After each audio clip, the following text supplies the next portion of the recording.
I'm Desi Dorada. I started wrestling as a professional wrestler working 2.5 years ago out of California.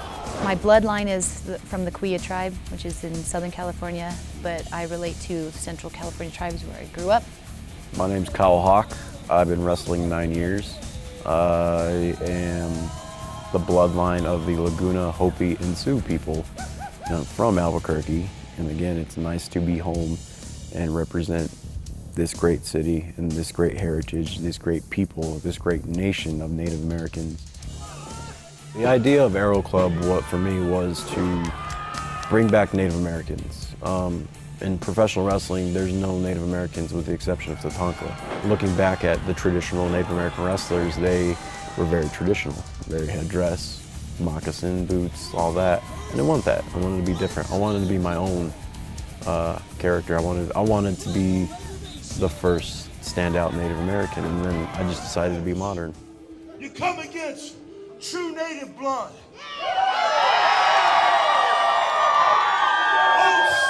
On sovereign Native lands.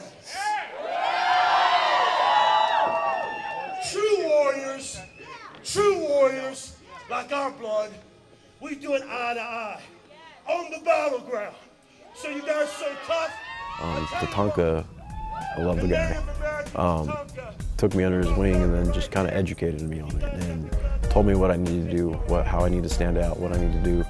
He suggested just to be me, but be my native self, and that's what I did.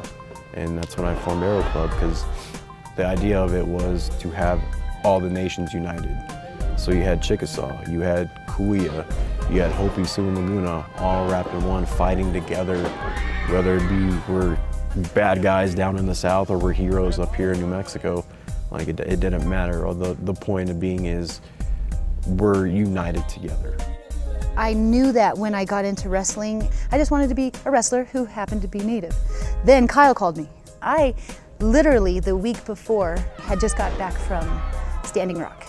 So then I went home, and then he hit me up, and then I drove in a car with him for 7 hours, and then that show was amazing. And I said, if that's what it's like to be in this faction, to like use our culture combined and move people like that, then I'll be the heck yeah.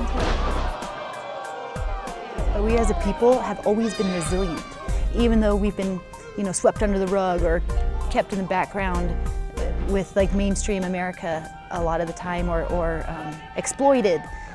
We still like get back up. I'm about to scout me an engine! I want to show them my warrior side or my savage side. And I don't mean savage is in a bad term. No, love it. I think savage to me is just, that's what they feared about us. And that's what I want them to, I want my opponent to fear me. I want him to understand, like, oh my God, Hawk's on a warpath, like he's savage. And it's like, yeah, I am, because what your ancestors did to mine, I'm here to pay back my dues.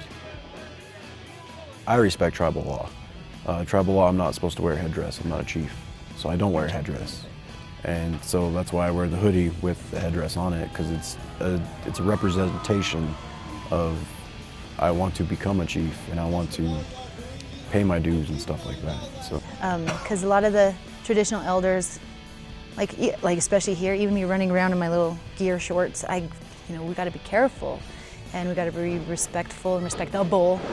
But that's also the thing, is like I still have to be myself, and if someone wants to look at it that way, that's on them, because I know that I respect myself.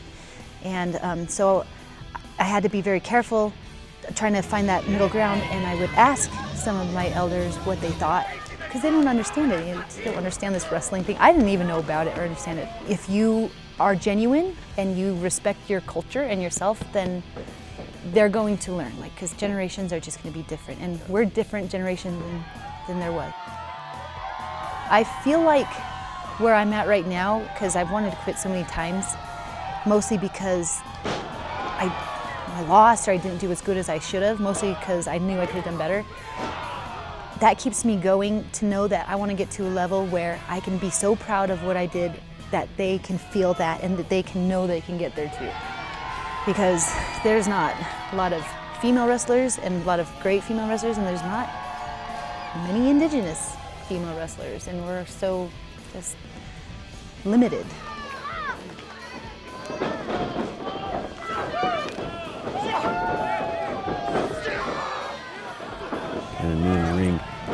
that's me telling my story.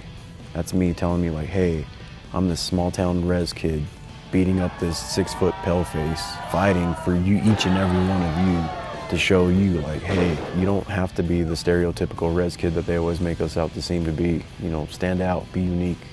If you're embarrassed or ashamed to be Native, right now is the time to be someone that someone's not going to be embarrassed or ashamed of. Learn your language, respect your elders, and be proud. Yeah. We are a unique breed.